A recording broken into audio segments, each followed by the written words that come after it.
Arsene Wenger. Right, the English Premier League saw a new trend break through last year when Chelsea manager Antonio Conte fielded his trademark formation, which popularised the use of a back three. Since then, several teams have tried their hand at it, Arsenal included. Arsene Wenger utilised that formation for the first time during a match against Middlesbrough last season, and hasn't looked back since. Many are of the opinion that Wenger introduced that change to help prevent his side from conceding goals, and they were not wrong. It was a desperate move of sorts, especially considering the growing chance of Wenger out.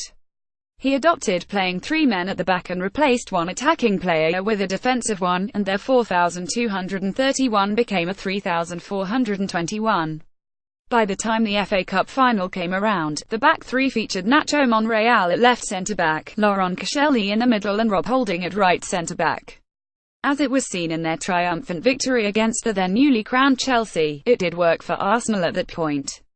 However, the question remains, is it still working for them? Doing so has certainly allowed the wing-backs more freedom to get forward because of the safety net of an extra defender, which means Mesut Ozil and Alexis Sanchez can move inside the pitch to play in positions behind and around the striker. Unfortunately for Wenger though, Ozil is as good as invisible whenever he steps on the field, while Sanchez is looking increasingly close to an exit in January. If the recent defeat against Watford is anything to go by, this may not be the solution for the many problems Arsenal are facing. Wenger's tenure over the last couple of years have been marred with a lot of criticism, and that shows no signs of slowing down since he is still unable to produce results for the Gunners. Some may argue that the formation is still working for Chelsea, to an extent. That is because in Antonio Conte's 343, the two midfielders stay deep, providing cover to the back three.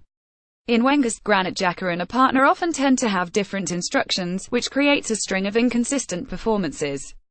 By replacing an attacking player with an extra defender, even when Arsenal have control of the ball higher up the pitch, they are a creative player short and it limits them from doing anything productive. For far too many seasons now, Arsenal have conceded unnecessary goals on weak counter-attacks and have been caught short when in possession. Wenger has clearly attempted to fix this with a back three, and while it did work for them a couple of times towards the end of last season, it doesn't seem to be working anymore.